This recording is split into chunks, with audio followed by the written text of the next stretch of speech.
না কি হয়েছিল ঘটনা? ওরে বাবা রে, ওই যে আগুন লাগতে লাগতে এই কই যা নামাইতে গেছি, নামাইতে যাইয়ে বাবারে নিচেও নামাইছিলাম, পরানটা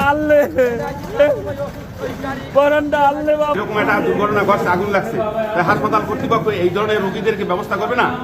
তাই রুগী নামাইতে যাই রুগী এইভাবে মানে শ্বাস বন্ধ এই দুনিয়া থেকে চলে যায়। এইটাই কি মেডিকেলের চিকিৎসা? এইটাই মেডিকেলের নিরাপত্তা ব্যবস্থা? এটা ভাবা যায় না। এই ধরনের এত বড় একটা শেরেবাংলা মেডিকেল কলেজ, তার এই রকম একটা দুর্ঘটনা ঘটলে তার কোনো ব্যবস্থাপনা থাকে না। এটা কি কথাবার্তা? ওখানে যদি আনসারের লোক বা অন্য কোনো নিরাপত্তা ব্যবস্থা রেখে যদি লোকগুলো সেভ করতো, তাহলে তো এই ঘটনা ঘটে না। এত আহামরি করে সব লোকগুলো নামছে, একজন আঘাত করে এই রুগীটার ঘরে যদি মানুষ পড়ে তাহলে রুগী বাঁচে।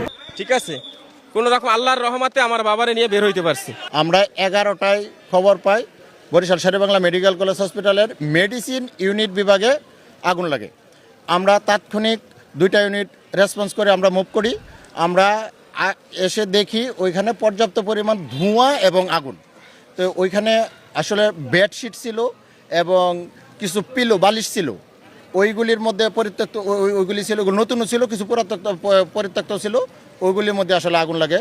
আমরা পর্যাপ্ত পরিমাণ ধোঁয়ার মধ্যে 5তলা ইউনিটে মেডিসিন বিভাগের ওইখানে উঠে আমরা অগ্নি নির্বাপন করি।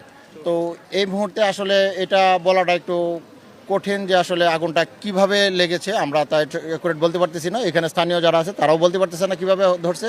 হয়তোবা ইলেকট্রিক হইতে পারে, নতুবা হয়তোবা বিড়ি সিগারেট এরিয়া থেকেও হইতে পারে। একজাক্টলি তদন্তপূর্বক বলা যাবে যে কিভাবে আগুন ধরেছে। আমাদের 3টা ইউনিট কাজ করেছি আমরা, ওই প্রায় 40 মিনিটের মতো, প্রায় 40 মিনিট কাজ করার পরে টোটাল আগুন সম্পূর্ণ নির্বাপিত হয় আর কি।